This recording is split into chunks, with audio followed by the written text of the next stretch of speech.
This review is made possible by Eddie DeLazzi. Eddie's a licensed used car salesman in northern Illinois. While specializing in German cars, Eddie will work with any budget to find any car. Give him a follow at Eddie DeLazzi Garage on Instagram, or give him a call at the phone number on the screen. Alright, what's up guys? My name is Zach, and today I am driving a 2001 BMW 540i. Up front is a 4.4 liter V8, and down below is a 6-speed manual transmission. And if you want to read more of my thoughts, head on over to carmarshal.com/overdrive, where I'll be writing a complete article about the 540i. But let's get back to that 4.4 liter V8 known as the M62. Well, about a year ago at this time, I actually drove another white E39 5 Series, but that had the 6-cylinder and it was automatic, and so it really felt like a different car. But this, the 4.4 liter, really brings the car alive. I mean, you cannot fight the torque of a V8. You know, there's arguments, there's no replacement for displacement, and in horsepower, yeah, you can make the same horsepower as a V8 with a 4-cylinder turbo, but you cannot make that torque. And that's what you really have with the BMW. It feels luxurious. It doesn't feel bothered by the fact that you want to go fast. It just goes. It's like a butler that doesn't ask questions. Sir, why do you want Nutella delivered to your bedroom at 3 a.m.? He doesn't ask that. He just does it. That being said, you can downshift, rev match real easily, because you could pretty much give the V8 any gear and it'll take it.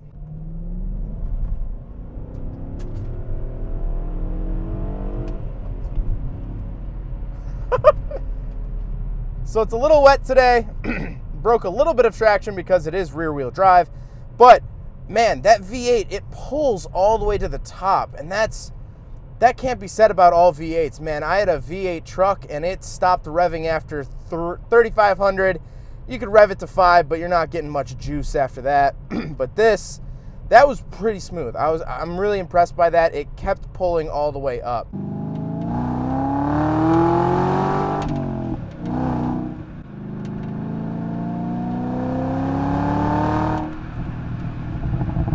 Now, like I mentioned, it is also a 6-speed manual, which is awesome. It adds that driving fun to the 540, that driving engagement. So yes, it's a full luxury car, and we'll get into those features in a second, but it also does reward you for wanting to have fun. You can row through the gears with that awesome naturally aspirated V8, and when you want to go, just put it in any gear you want and step on the gas. That being said, the gas pedal, I don't want to say it fights you, but it kind of feels reluctant. It's like, oh, you got to work for it. And I kind of actually like that. You got to kind of work for that power. Last thing about the transmission is that the shifter does feel like any other BMW shifter. You're going to have that reverse lockout, and it's pretty straight, pretty to the point. I've always been a big fan of not only BMWs, but their shifters have always been great.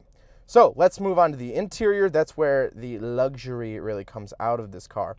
So in front of me, I have 4 real gauges. To the right is the tachometer, and to the left is the speedometer. The tachometer has the classic BMW MPG gauge. Not really sure why BMW did this for a while. They had an MPG gauge dating all the way back to the E30. It seemed like an 80s thing, and like I said, this is a 2001. They're still doing that. Not really sure why. I'm not sure what BMW owner is like, oh, we're getting great gas mileage too. I don't think it really matters. Not sure why BMW did this, but it has that. To the far left, you get your fuel, and to the far right, you get your temperature. I wish the temperature had actual numbers. It's just kind of red and blue, but that being said, it does its job. On the steering wheel, I have cruise control, I have volume, as well as my track selecting, so I can go forward on a track, backwards on a track. It's really nice for 2001. This is also the M steering wheel. This is not an M5, but it has the M steering wheel, and it has the M wheels as well, but I'll get to the outside in a second. Behind the steering wheel, you have obviously blinkers, wipers, but also an electronic switch to raise and lower the steering wheel, which is super handy. To the left of me, there's actually quite a bit of stuff. You have your power windows, you have your power mirrors, but on the door, it actually says airbag. So this car actually had side collision airbags, which again, for 2001, I feel like is a pretty big deal, since at that point, airbags had really only been mandated for less than 10 years. So to already have side airbags, that's pretty impressive. Down below that, inside the door, you actually get a little panel that is for holding coins. Interestingly enough, you actually get a little coin holder in the door. Last thing about the door, which also has to do with the seats, is that there are memory seats, and you actually get 3 of them. This is the only other car that I've seen had 3 memory seats was a 2007 Mercedes. So it's really nice that it has 3 different memory settings. So you, your spouse, your kid, your neighbor, whoever you want to have a memory seat in your BMW can do so. And that M button, it just means that that's to set whatever seat. To the right, we have the BMW stereo, which has never really been super impressive, but I always find it funny that BMW puts BMW Business CD on their older stereo systems. It's a CD player. I don't really know what business CD means. As opposed to casual CD, as opposed to recreational CD. Not really sure if I'm quite honest, but it's there. It's a 2001 stereo. You can't really expect too much from it, although it's pretty nice. It does have telephone options, which is interesting for 2001, given the fact that really smartphones didn't come around for another 6-7 years. So it does have telephone options all the way to the right. Down below that, you have climate control, which is hefty. You can send hot or cold air pretty much anywhere you want. Bunch of different features here, but down below that, best feature, which I will be turning on, I noticed was off, is heated seats. Big deal for 2001 is heated seats, both driver and passenger heated seats, which is super nice. And I will be taking advantage of that since it is 29 degrees today. Then of course you have the shifter, nothing too crazy there. You have your hazard button, central locking, and then you get a couple little cubby holes and a center console. Nothing insane there. Up above, I do get 3 different garage door openers, so you can program 3 different garage door openers, and then of course your sunroof controls. I would open it, but like I said, it is freezing today, so I will not open it. Seats are really comfortable. They are power, as well as the seats have this sort of leg support that extends that you can change, which is really nice if you have longer legs or bigger thighs. You can get that extra support. Now the interior is tan, and honestly, I'm not in love with it, just because they did the same thing that Mercedes did, where they used 2 different tans. If you're gonna do a tan interior, whatever auto manufacturer may be watching this, please stick to 1 tan, because the bottom half is different than the top half, and now the top half looks darker and it looks like maybe sun faded, or like, I don't even know, you know? But that being said, I wish that they had just stuck with the 1 color interior. And of course, the 5 Series is bigger than the 3 Series, so there is a back seat, and we will cut to the back seat review. All right, so I'm now in the back of the 540i. Not gonna spend too much time back here, although I do get my own ashtrays in the doors, which is really cool.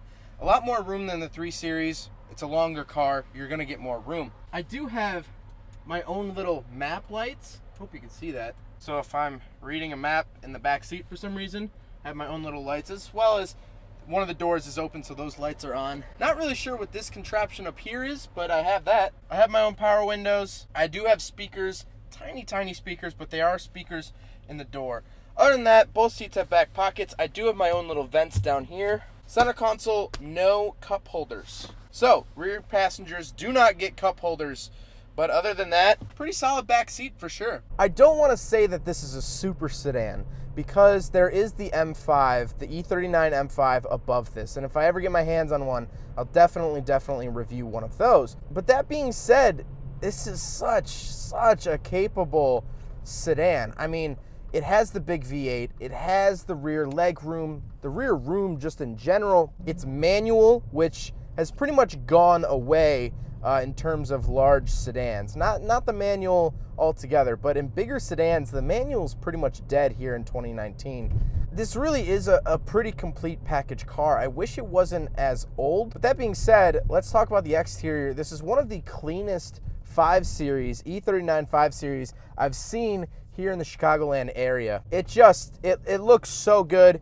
I think the E39 is a really good body style. The wheels, like I said, are M wheels. They have the little M logo on them. I think they look great. I think they look sporty. The rear end of the 5 Series, or the E39 5 Series to be more specific, it's not my favorite rear end of any car, but it doesn't look bad either. It doesn't look hideous or anything like that. I really like the front end. It's very BMW, and I think that's all you can really ask for. Well, I hope you guys enjoyed the video. I hope you guys learned something about the 2001 BMW 540i. I want to thank Eddie again for letting me review his BMW. Go check out his Instagram. I'll put it up on the screen. He has tons and tons and tons of cars for sale.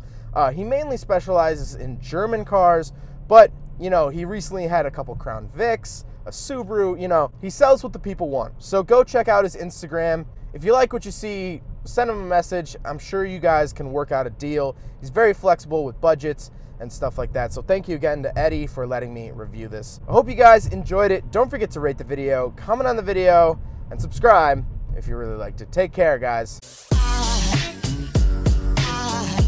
There goes a sight from my soul.